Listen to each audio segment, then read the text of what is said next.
नमस्कार, द नगरी न्यूज की खास पेशकश खबर दिन भर में आपका स्वागत है। मैं हूं दीक्षा शर्मा। चलिए रुक करते हैं दिन भर की बड़ी खबरों की ओर। राजस्थान की राजनीति में राष्ट्रीय लोकतांत्रिक पार्टी यानी आरएलपी और नागौर सांसद हनुमान बेनीवाल लगातार जनता के बीच सक्रिय बने हुए हैं। उन्होंने हाल ही में सोशल मीडिया पर अपने जनता के प्रति समर्पण और मेहनत की एक विशेष बात साझा की है, जो राज्य की सियासी और सामाजिक छवि को भी दर्शाती है।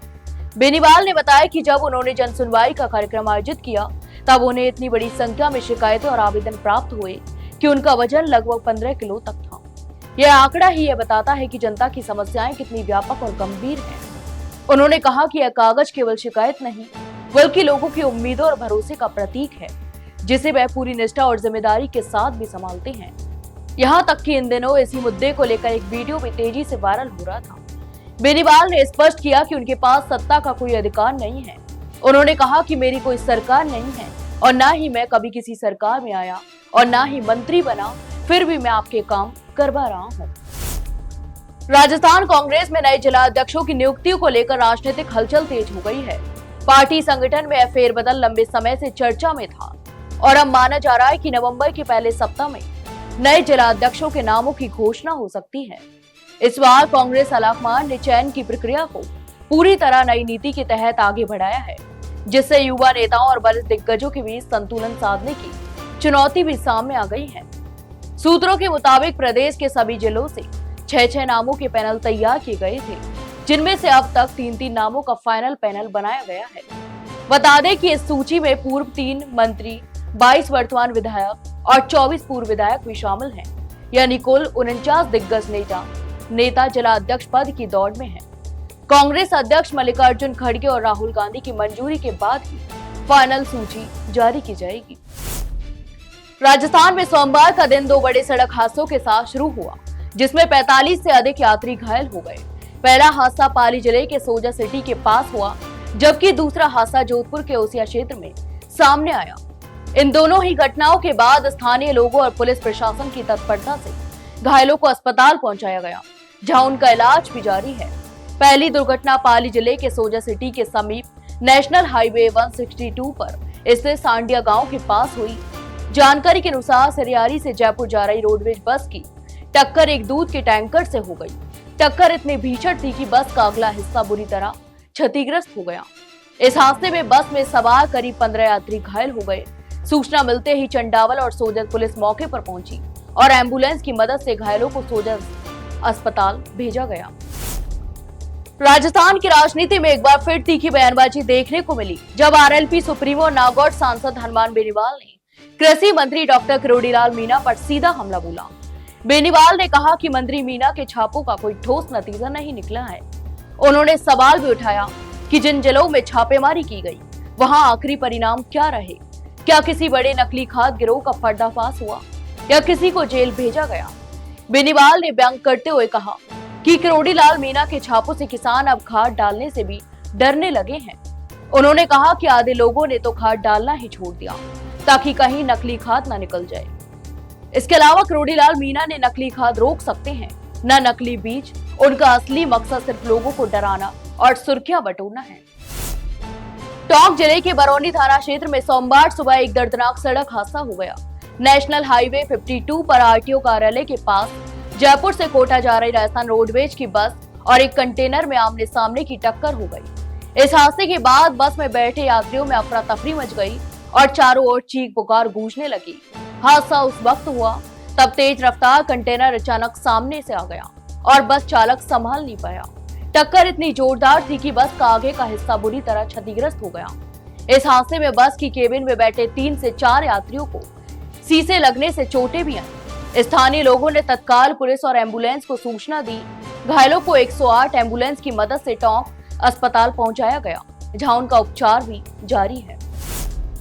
पाली जिले के देसुरी क्षेत्र से एक चौंकाने वाला मामला सामने आया है, जहां एक शादीशुदा युवक ने कांच की बोतल से अपने ही गले पर वार कर आत्महत्या का प्रयास किया। इस घटना से इलाके में सनसनी फैल गई, तो वहीं घायल युवक को तुरंत परिजनों ने गंभीर अवस्था में देसुरी अस्पताल पहुंचाया, जहां उसकी हालत नाजुक बताई जा रही है। डॉक्टरों ने प्राथमिक उपचार के बाद युवक को बेहतर इलाज के लिए पाली रेफर भी कर दिया। तो वहीं जानकारी के अनुसार युवक के परिवार में पिछले कुछ समय से आपसी तनाव और विवाद चल रहा था, बताया जा रहा था कि घरेलू कलह और मानसिक तनाव के कारण युवक ने यह खौफनाक कदम उठाया है। राजस्थान में मौसम एक बार फिर करवट ले चुका है। बंगाल की खाड़ी और अरब सागर में उठे चक्रवातीय सिस्टम के असर से प्रदेश भर में ठंडी हवाओं और बरसात का दौर भी शुरू हो गया है। टोंक जिले में मंगलवार सुबह से ही बारिश का सिलसिला जारी है। शहर से लेकर ग्रामीण इलाकों तक लगातार हो रही बारिश से मौसम भी सुहावना हो गया है और तापमान में 2 से 3 डिग्री तक की गिरावट भी दर्ज की गई है। टोंक के अलावा कोटा, पाली, चित्तौड़गढ़, भीलवाड़ा, डूंगरपुर, बूंदी, अजमेर, राजसमंद और करौली जिलों में बारिश हुई है। कोटा जिले के खातौली क्षेत्र में सबसे अधिक 69 मिमी बरसात दर्ज की गई।